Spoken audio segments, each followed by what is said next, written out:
రంగుంటే రుచి లేదు, రుచి ఉంటే చిక్కదనం లేదు. 3 గుణాల 3 రోజెస్ టీ. టీకి 3 గుణాలైతే నువ్వు సకల గుణ సంపన్నురాలివి. నీ చేత్తో టీ తాగాననుకో అది అమృతం.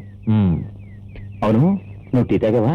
లేదు డాడీ, నాకు టీ అలవాట్లేదు. ఓహో, పర్వాలేదు, నా కోసం కొంచెం తాగు. Will tea. Hello mister Raghuram. Ram Ram. Hello inspector, ఏమిటి ఇలా వచ్చారు? మీ ఇంట్లో ఏదో దొంగతనం జరిగిందని మీ మరదలు కౌశల్య గారు కంప్లైంట్ ఇచ్చారు.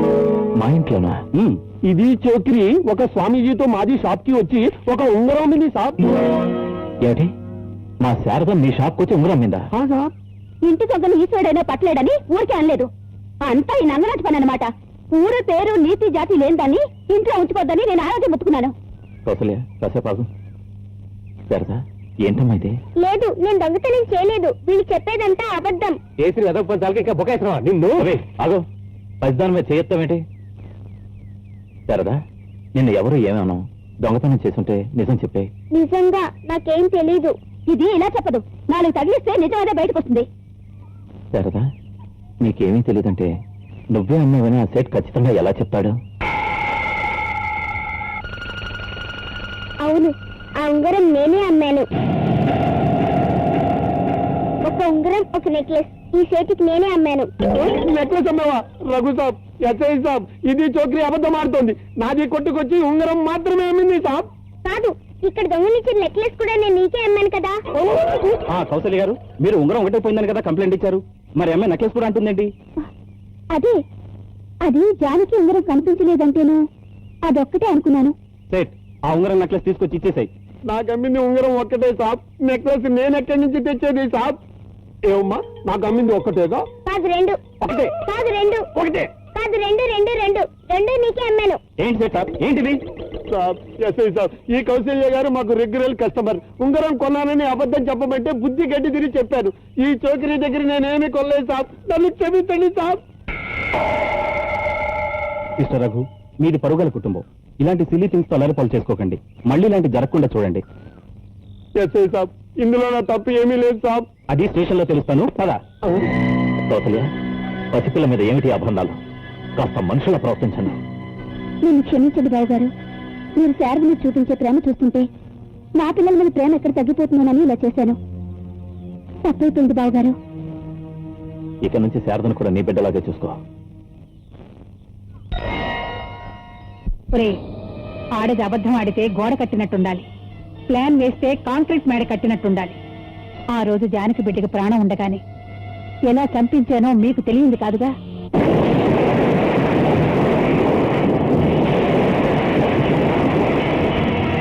అంతేకాదు, దానికి శాశ్వతంగా బిడ్డలు పుట్టకుండా ఆపరేషన్ మత్తులోనే ఎలా గర్భసంచి తీయించేశానో కూడా మీకు తెలుసుగా.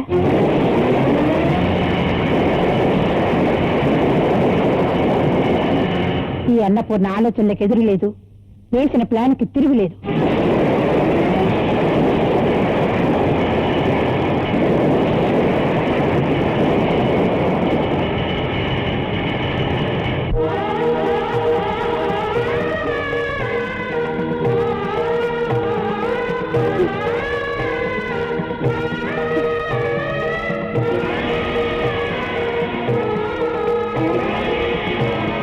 దేవుడివా కాదు, రాయుడి. ఉప్పు లేని వాళ్ళకి దేవుడే దిక్కంటారని ప్రతిరోజు ప్రతి క్షణం నీకు మొక్కానే. కానీ నాకేం దక్కించావు? నా కన్న బిడ్డలు ఆ దుర్మార్గులు చంపుతుంటే చూస్తూ కూర్చున్నావు. నువ్వు వచ్చిన బిడ్డలు నువ్వే తీసుకున్నావు. కన్ను దిగ మింగుతున్నాను.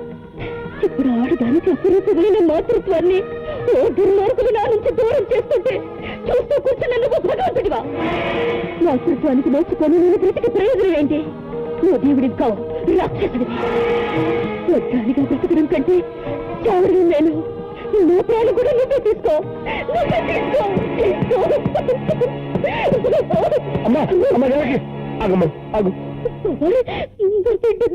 నాకంతా తెలుసమ్మా.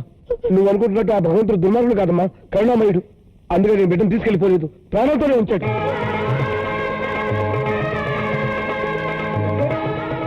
ఏంటి బాబు చెప్పేది? నా బిడ్డ బ్రతికి ఉందా? ఎక్కడుంది? ఎలా ఉంది? నేను వెంటనే చూడాలి బాబాయ్. ఈ ఆవేశం పనికిరాదమ్మా, నేను చెప్పేది విను.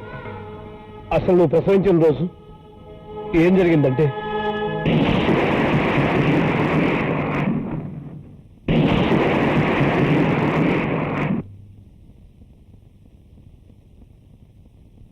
నా బిడ్డ ఎక్కడ బాబాయ్?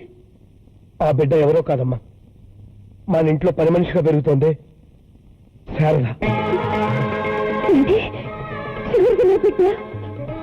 ఆ చిన్న నా కన్న బిడ్డ? అమ్మా జానకి, ఆ బిడ్డ నీ బిడ్డను తెలిస్తే ఆ దుర్మార్గులు చంపేస్తారమ్మా. నీ భర్త ప్రాణాలకి నీ ప్రాణాలు కూడా ముప్పు తెస్తారు.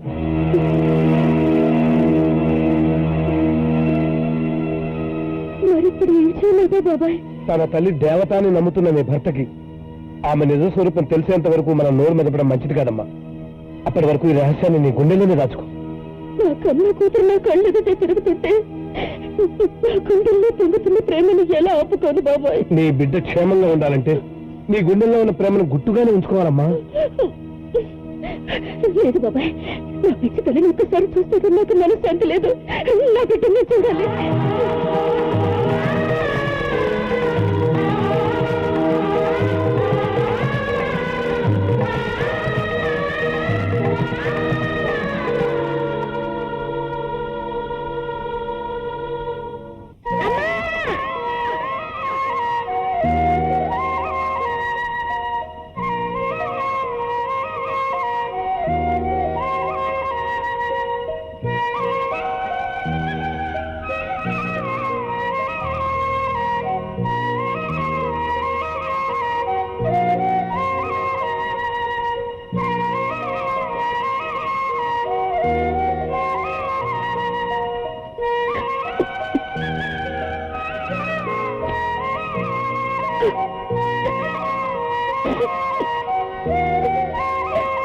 ఆగమ్మా,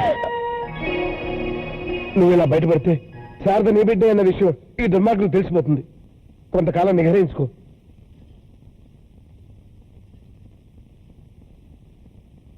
బాబాయ్, తల్లిదండ్రులుండి ఇంత ఆస్తుంది అనాథ బిడ్డలా బ్రతకడం న్యాయమేనా? చూడమ్మా, రాముడంతటి వాడికే వనవాసం తప్పలేదు, పాండవులంతటి మహావీరులకే అజ్ఞాతవాసం తప్పలేదు. మనం మామూలు మనుషులు. నీ ప్రేమతో ఈ బిడ్డకు ప్రమాదం తేవటం కంటే ఓపికతో నీ బిడ్డను రక్షించుకోవడం చాలా ముఖ్యం అమ్మా.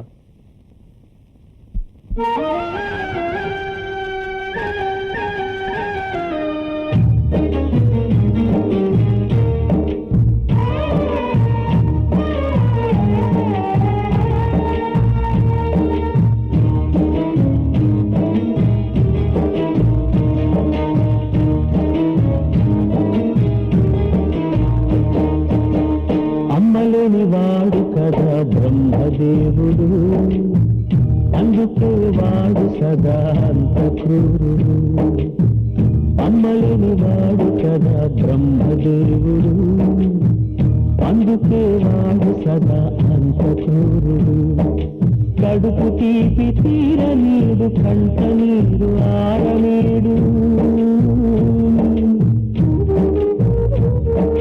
కడుపు తీపి తీరనీడు, కంట నీరు ఆరనీడు. పేరు బంధమెరుగలేని పేదదేవుడు, ప్రేమ విలువ తెలుసుకోడు వాడు ఎన్నడు. ప్రేమ విలువ తెలుసుకోడు వాడు ఎన్నడు. అమ్మలేని వాడు కదా బ్రహ్మదేవుడు, అందుకే వాడు సదా అంత క్రూరుడు.